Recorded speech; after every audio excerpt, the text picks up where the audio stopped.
안녕하세요. 해드림 출판사 이승우입니다.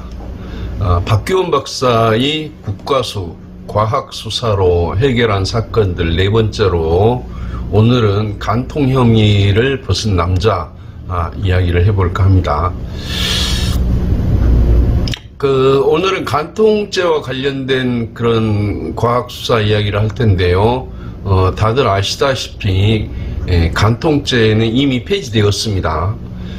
하지만 여기서 간통죄를 이야기를 하고자 하는 것이 아니라 과학수사 얘기를 하려는 것이니까 간통죄가 폐지되었든 폐지가 안 되었든 상관은 없는 일이죠. 그런데요, 간통죄는 폐지되었어도 그런 위자료 문제 또는 상간자의 주거침입 문제 같은 것은 계속 논란이 되고 있습니다. 간통죄가 폐지되기 전 우리 형법 241조에서는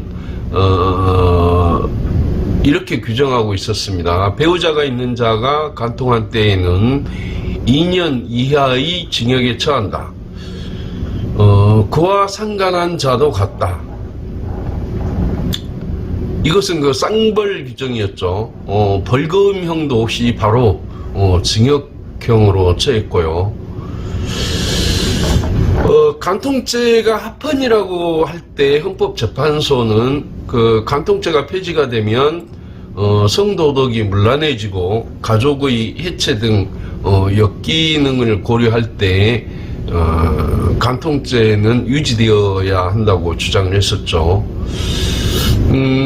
선량한 성도덕, 일부 일처주의, 혼인제도의 유지와 가족의 생활보장, 부부간 성적 성실 의무, 또 보호 등을 이유를 들면서 간통죄는 성적 자기결정권을 침해하지 않는다고 했었습니다. 우리 민법은 법률론주의를 채택하고 있죠. 민법 제812조죠. 그래서 간통죄의 주체인 배우자 있는 자의 배우자는 법률상 배우자를 말하고 별거 중인 배우자도 아직 이혼하기 전이면 이에 포함된다고 하였습니다. 간통 및 상간행위는요, 재밌었던 것이 선교 때마다 한 개의 죄가 성립을 하고 장기간에 걸쳐 동거하며 간통하였다고 한다면 포괄 일죄가 되는 것이 아니고 100번 선교를 했다면 100개의 간통죄가 성립되는 것이었습니다. 한편으로 간통죄는 배우자의 고소가 있어야 공소를 제기할 수 있는 친고죄였고요. 배우자가 간통을 종용 또는 사후 용서한 때에는 고소를 할 수 없었습니다. 또 간통죄가 친고죄여서 범인을 알게 된 날로부터 6개월이 경과를 하면 또 고소를 못했죠. 이미 이혼 합의를 한 것처럼요, 이를 그런 간통을 인정 내지는 묵인한다는 사전 동의가 있거나 간통 사실을 알고 난 후에 혼인관계를 지속시킬 의사로 책임을 묻지 않겠다는 의사를 표시하는 사후 용서가 있을 때에도 고소할 수가 없었죠. 고소할 수 있는 경우에도 고소는요, 혼인관계가 끝나거나 이혼 소송을 제기한 후에만 유효해서 적법하게 간통 고소를 한 후에도 다시 혼인을 하거나 이혼 소송을 취하한 때에는 고소가 취하된 것으로 간주가 되었습니다. 고소를 취하한 자는 다시 고소할 수가 없었죠. 간통죄가 처벌될 때는요, 경찰이 불륜 현장을 일일이 쫓아다니는 그런 폐단도 있었고요. 상대 배우자가 경찰과 함께 불륜 현장을 급습해서 상간남 또는 상간녀를 체포하는 식이었죠. 특히 1990년에는요, 불륜 사건이 한 해 평균 4천에서 5천 건에 달했다고 합니다. 그러다가 결국 2015년 헌법재판소가 이제 위헌 결정을 하게 되죠. 그 위헌 결정에서는 성적 자기결정권을 중시를 해서 간통행위를 국가가 형벌로 다스리는 것이 적절하지 않다는 것이었죠. 또 혼인과 가정의 유지는 당사자의 자유로운 의지와 애정에 맡겨야지 형벌을 통해서 타율적으로 강제할 수 없다는 것이었고요. 부부간 정조 의무 또 여성 배우자의 그런 보호는 간통한 배우자를 상대로 한 재판상 이혼 청구나 손해배상 청구 등의 민사상 제도에 의해 보다 효과적으로 달성할 수 있다고도 봤고요. 오히려 또 간통죄가 책임이 훨씬 큰 배우자의 이혼 수단으로 악용되거나 일시 탈선한 가정주부 등을 공갈하는 수단으로 악용되는 사례들도 있어서 결국 간통죄는 과잉금지 원칙에 위배해서 국민의 성적 자기결정권 및 사생활의 비밀과 자유를 침해하는 것으로 헌법에 위반된다고 2015년에 판결을 했었습니다. 여하튼 간통죄는 당시 형법 가운데 가장 논란이 많았던 범죄 가운데 하나였습니다. 오늘 들려드릴 과학수사 이해를 돕기 위해 상간자의 주거침입죄 여부를 먼저 좀 얘기를 해보면요. 예를 들어서 남편이 집을 비운 틈을 타서 아내가 내연남을 집으로 초대를 합니다. 그리고 부부가 살고 있는 집에서 이 두 사람이 몇 차례에 걸쳐 뜨겁게 그런 불륜을 저지릅니다.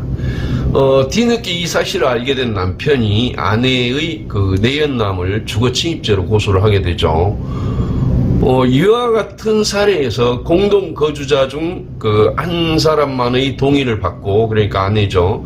다른 공동 거주자, 즉 남편이 반대하는 경우 주거 침입죄가 성립될 수 있는지 여부가 오랫동안 문제가 됐었습니다. 그래서 옛날 대법원은요, 주거 침입죄를 인정을 했었죠.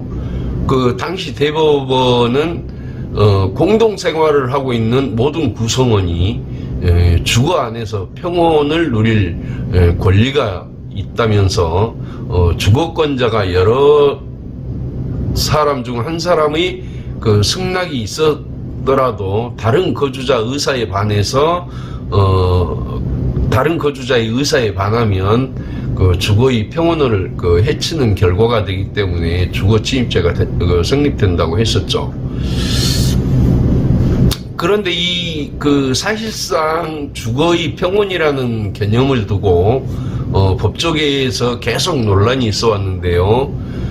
거주자 한쪽의 승낙을 이미 받은 상태고 물리적인 침입도 아니었는데 집에 없던 사람의 주거의 평온을 침해받았다고 볼 수 있느냐 하는 것이었습니다. 간통죄가 폐지된 이후 주거침입죄가 사실상 불륜행위를 처벌하는 제목으로 쓰이기도 해서 폐지된 간통죄의 빈자리를 주거침입죄가 대신하는 것 아니냐, 그런 또 우회적 처벌이 아니냐 하는 그런 논란이 계속 있어 왔었습니다. 가정 내부의 갈등에 국가가 형벌권을 행사하는 것은 타당하지 않다. 간통죄의 그 위헌 결정 취지를 훼손한다는 지적까지 나오자 결국 대법원에서는 최종적으로 그 무죄를 확정을 했습니다.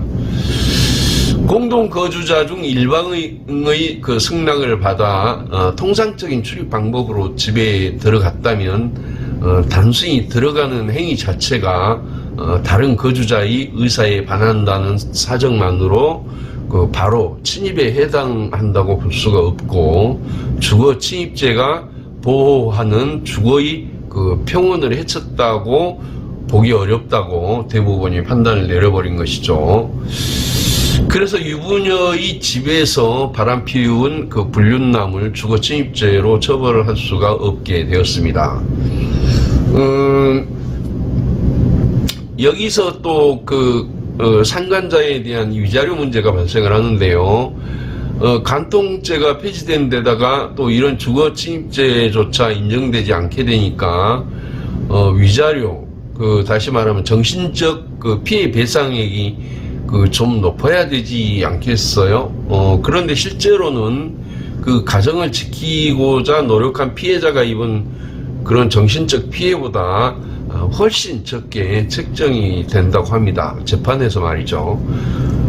내연남이라든지 상간녀라든지 이런 사람들이 가정을 파괴하면서 일으키는 그 피해에 비해서 현실적으로 그런 재판에서 위자료가 너무 적게 인정된다는 것이죠.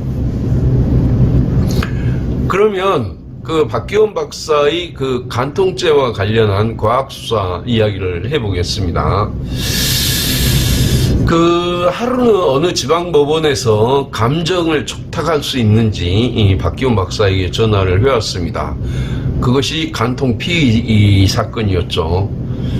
박기원 박사는 의리한 감정으로 이 상태를 자세하게 설명해 달라고 했습니다.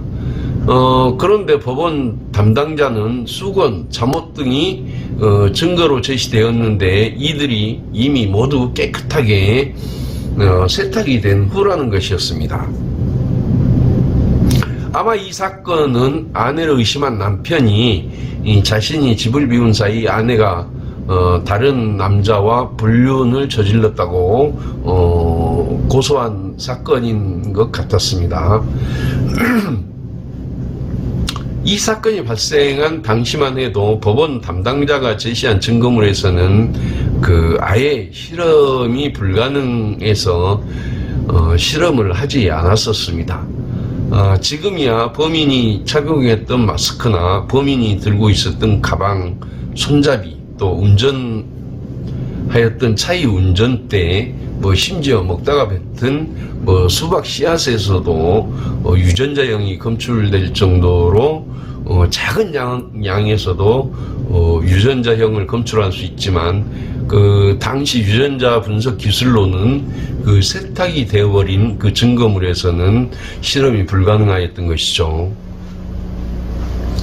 당연히 박기원 박사는 그런 증거물에서는 감정을 한 적도 없고 또 감정할 방법도 없어서 불가능하다고 답변을 했습니다. 눈에 보이는 것이 아무것도 없는 증거물에서 유전자 분석을 한다는 것 자체가 부담이 되었을 뿐만 아니라 거의 불가능함을 박기원 박사는 익히 알고 있었기 때문이었죠. 바쁜데 괜히 이런 것으로 또 시간을 낭비하느니 다른 사건 하나를 더 분석하는 것이 나을 것도 같았겠죠. 하지만 이 사건을 해결하는데 다른 증거가 없다고 하면서 간곡한 부탁을 해와서 박기원 박사는 할 수 없이 모든 방법을 동원해 보기로 하고 일단 의뢰를 받기로 합니다. 감정을 일단 그래서 하기로는 했지만 사실 무엇을 어떻게 해야 될지 막막했죠. 어떻게 실험을 할까 이런저런 고민을 하다가 증거물이 이제 실제로 의뢰가 되었습니다.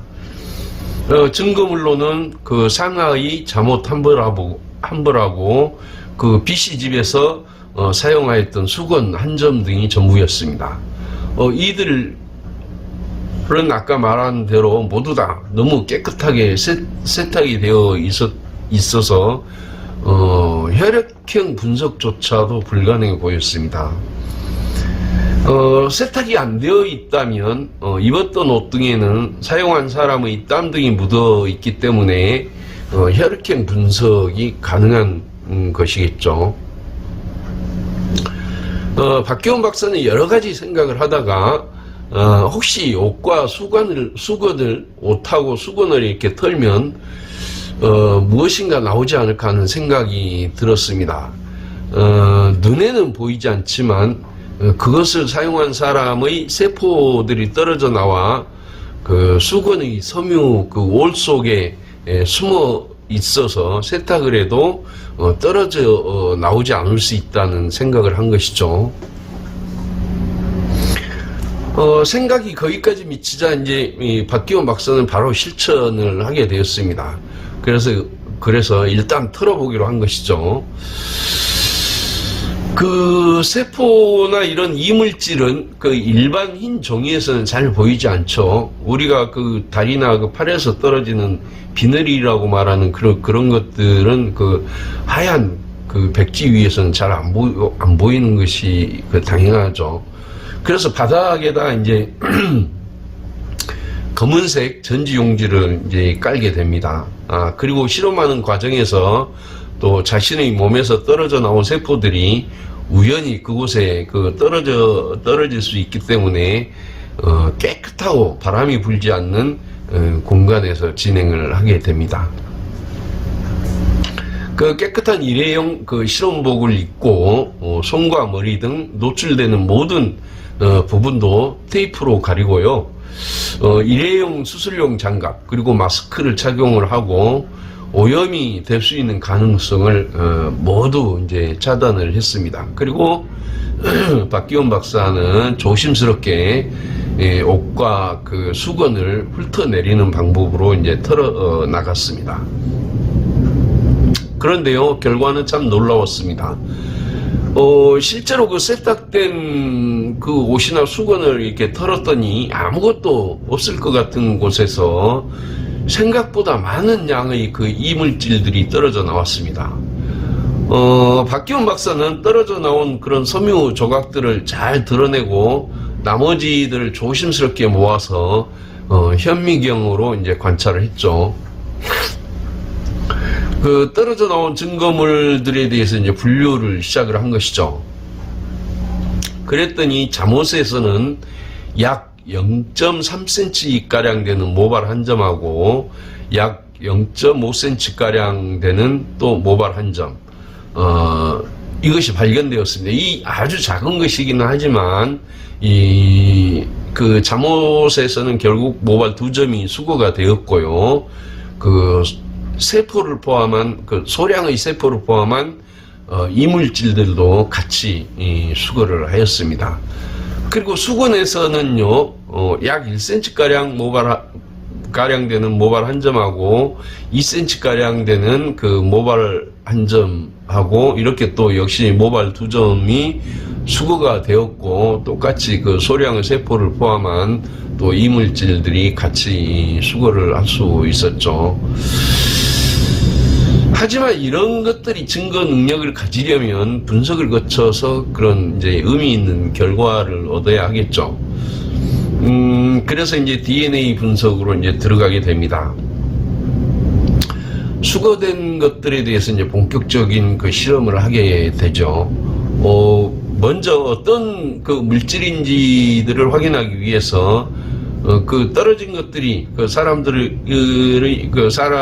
그 세포를 포함하고 있는지, 세포의 또 상태는 어떤지, 그리고 모발의 경우는 그 모근이 있는지, 이런 것들을 알아보기 위해 이들에 대해서 이제 2차로 이제 현미경 관찰을 이제 실시하였습니다. 그 현미경으로 관찰한 결과, 하얗게 떨어져 나온 것들은 섬유의 옷 속에 숨어 있던 세포였던 것이고요. 세포의 상태는 그 마른 상태로 많이 깨져 있었습니다. 그 전형적인 세포의 모습은 관찰할 수가 없었죠. 하지만 이들을 분석하면 충분히 그 유전자 분석 결과를 얻을 수 있을 것으로 보였습니다. 수거된 모발은 또 매우 짧은 그 모발들이어서 이 모발들은 그 섬유올 사이에 박혀서 떨어지지 않고 있었던 것으로 보였고요. 당시 그 기술로는요, 모발에 그 모근이 없으면 유전자 분석이 불가능했습니다. 지금이야 뭐 미토콘트리아 DNA 분석법이 개발이 되어서 이러한 증거물에서도 유전자 분석이 충분히 가능하죠. 그래서 박기원 박사는 그 수거된 모발 중에서 조금이라도 그 모근부가 있는 모발을 선택을 해서 모근부를 충분히 잘라 이제 유전자 분석을 실시하였습니다. 유전자 분석을 하는 데는 그 며칠이 소요가 되었겠죠. 채취된 것에서 유전자형을 일부라도 얻을 수 있다면 일치 여부를 쉽게 판단할 수는 있을 것입니다. 이들 증거물에 대한 그 유전자형을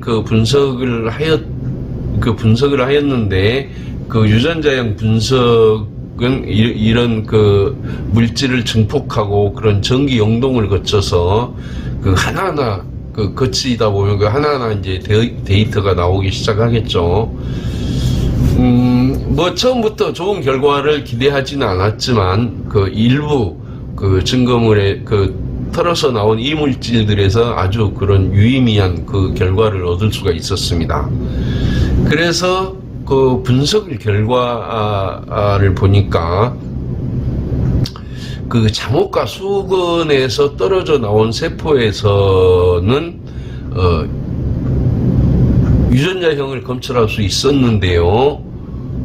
이 유전자형은 피고소인의 유전자형과 일치하지 않았습니다. 또 모발 한 점에서도 혈액형을 검출할 수 있었는데 역시 피고소인의 혈액형과 일치하지 않았죠. 결국 아내와 불륜관계라고 의심한 남자는 고소인의 집에 들어오지 않았다는 것이죠. 그래서 간통 혐의를 벗게 된 것입니다. 아무것도 없을 것이라고 생각을 했고 불가능할 것으로 생각을 했는데 다행히 좋은 결과를 얻을 수 있었던 것이죠. 실험을 하는 사람들은 이렇게 어렵게 또는 거의 불가능할 것 같은 것에서 좋은 결과를 얻어 사건을 해결할 때 가장 큰 보람을 느끼게 되겠죠.